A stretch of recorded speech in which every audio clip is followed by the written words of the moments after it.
Hello everyone, Albano Barberry here at the Singing Clockery, and folks, this is a big one. Some of you have been asking me here and there, when is the next clock collection video? And I kept on saying, well, soon. Okay, well, here we are.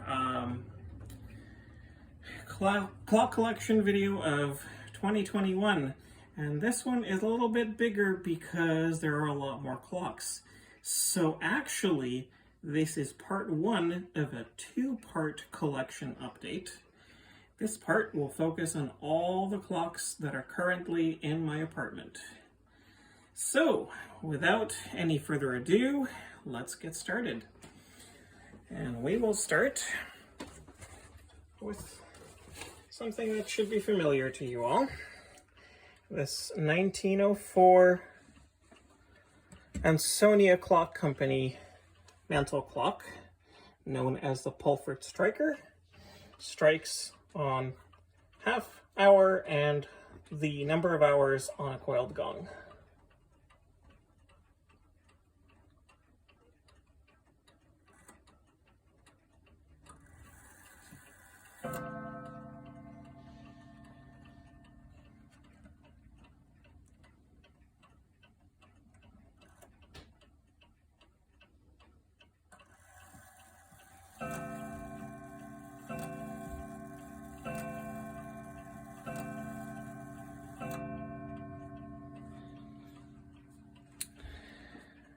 Next up on our list is a new face, so to speak.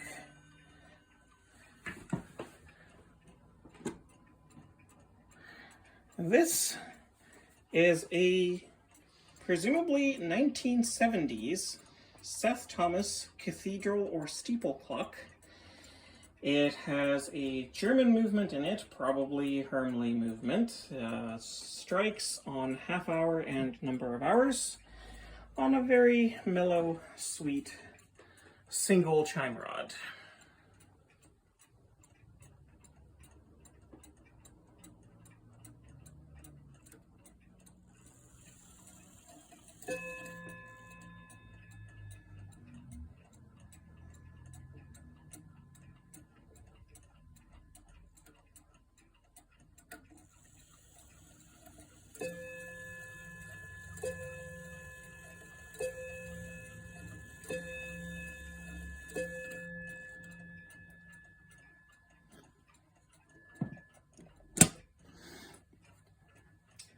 Okay,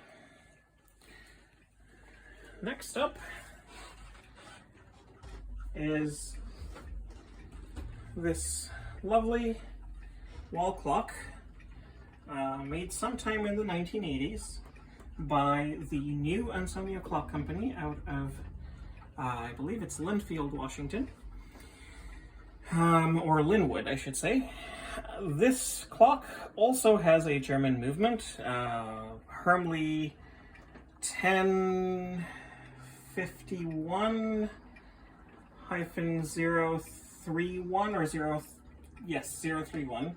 It's a triple chiming movement, and I have it set this time around to the St. Michael chime.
That is the Ansonia wall clock. It also chimes Whittington and Westminster.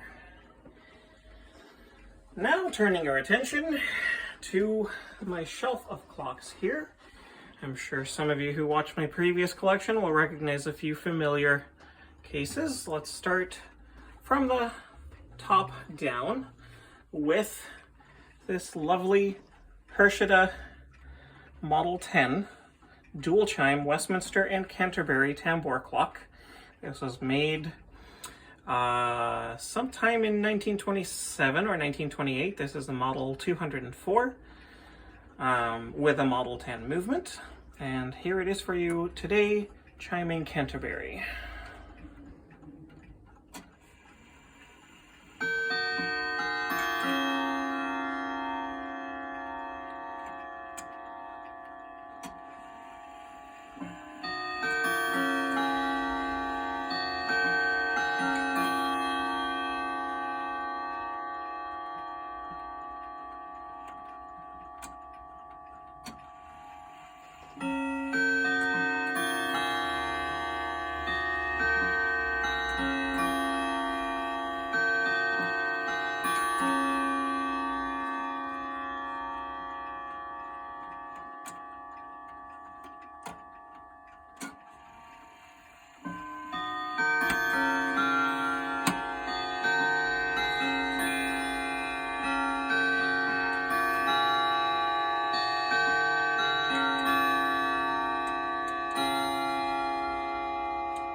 That's the Herschede.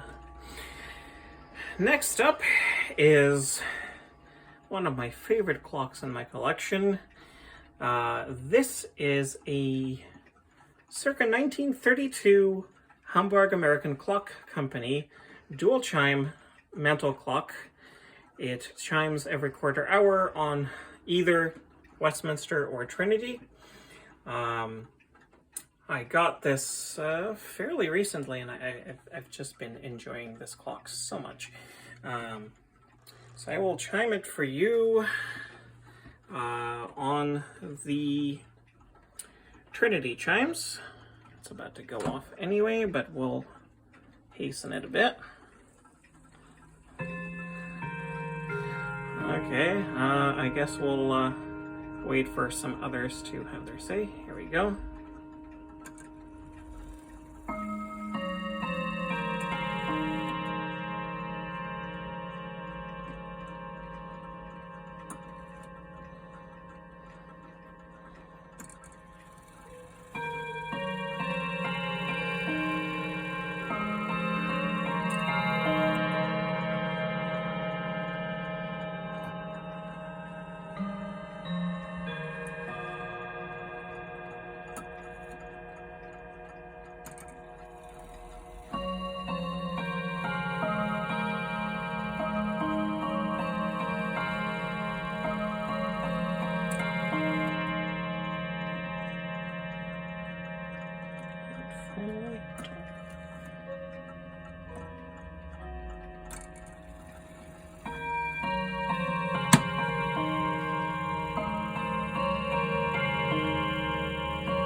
That is the Hamburg American Clock / Mappin and Webb dual chime Westminster and Trinity clock.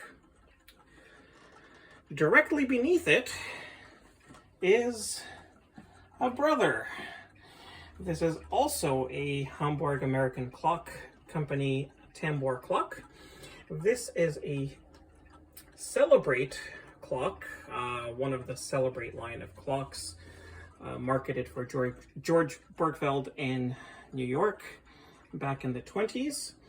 The clocks are basically indistinguishable, except that the Mappin and Webb was marketed for Mappin and Webb, and therefore was not marketed under the Celebrate name. Also, this clock, which was made in probably 1927 or 1928, model number 840, is a Westminster-only clock, and sounds just as gorgeous. So here it is. I will chime it for you.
And that is the Celebrate number 840. Gorgeous clock, beautiful German engineering. Going to the final clock here in our collection on the shelf. This is a much later clock. This is a 1950s, or perhaps even made in 1950, tambour clock made by the Mauta Clock Company out of Germany. This one, unlike pretty much all my other clocks, has a floating balance movement instead of the typical pendulum movement. It's an interesting clock. I like its shape. I like its sort of different aesthetic, and it has very unique sounding chimes, which I will play for you now. I can reach the hand.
That is the Mauta clock.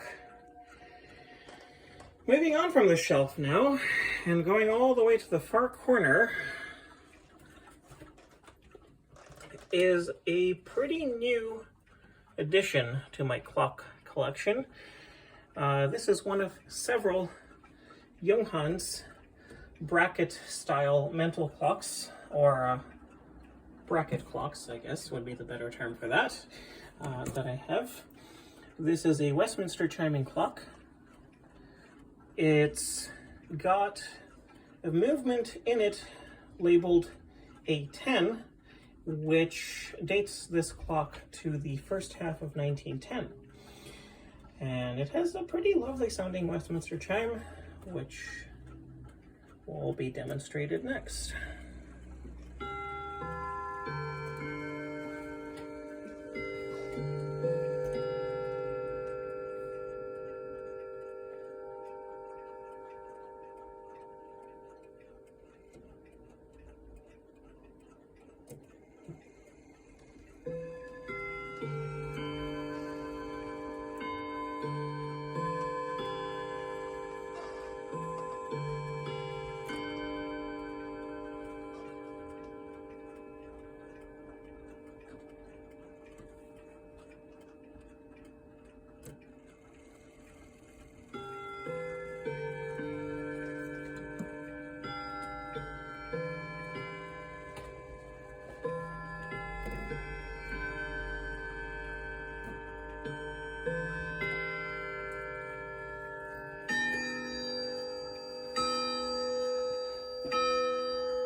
And that is the 1910 Junghans bracket clock.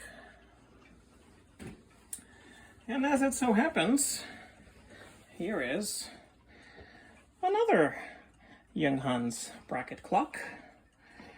This one is from 1908, based on the movement, which has a date code of B08, second half of 1908. Similar quarter chiming movement,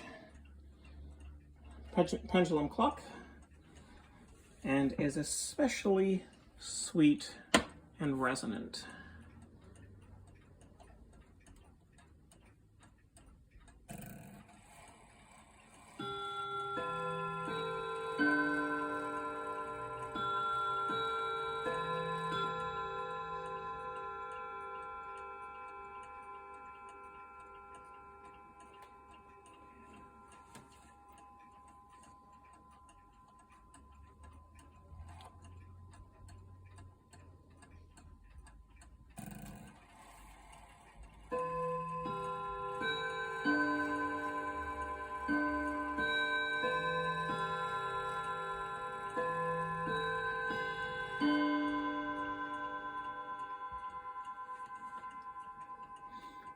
Finally,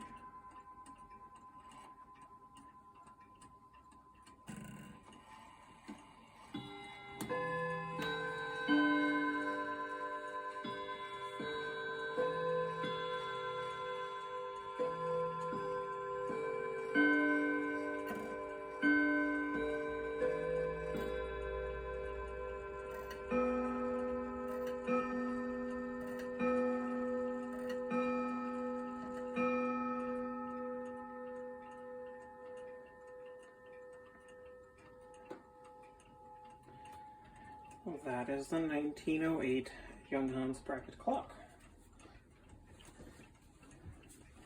Continuing this trend of Junghans bracket clocks, here is a third.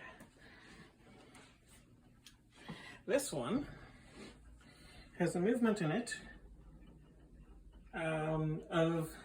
with a date code of A11, indicating that the clock is from the first half of 1911. And we will run the chimes.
And that is the 1911 Junghans bracket clock. As you could hear, they all sound very similar, and yet all of them have distinct differences. Very pleasant to hear all of them going off. And finally, as our grand finale, here is the last currently functioning clock in my collection, another Junghans. This may be familiar to you. This is a large tambour style clock from 1920 based on the movement code, date code on the movement of B20, so second half of 1920. This clock chimes on Westminster every quarter hour and concludes with an hour strike on a very large coiled gong.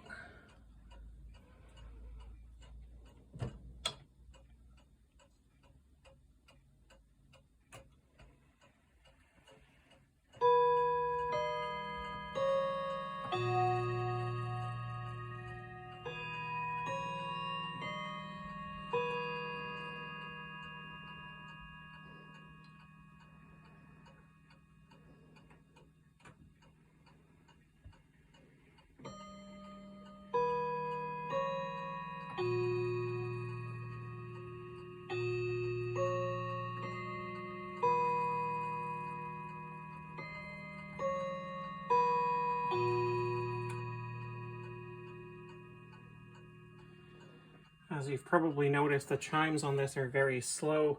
The reason being the chime side spring on this clock is mostly broken, so it only winds slightly before letting go. But it's still enough to get these chimes to go a little bit, so I run it.